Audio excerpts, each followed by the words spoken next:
Kilala mo ba itong taong to? Nagkaroon pala siya ng cancer. Siya si Maritoni Fernandez, ang madalas na kontrabida noong dekada 90.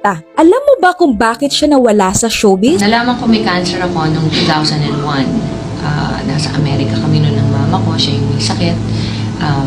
Unfortunately, for me, ako pala yung may sakit, hindi siya.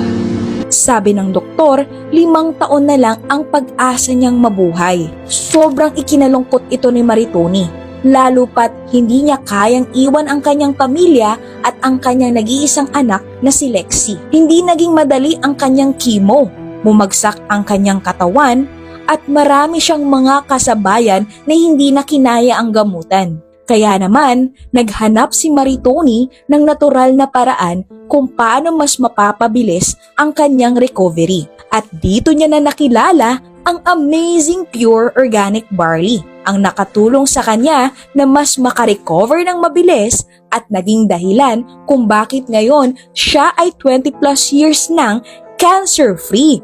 Yes, tama ka nang iniisip. Siya ang nagdala ng original na Amazing Barley dito sa Pilipinas para maipakilala at makatulong din sa maraming tao.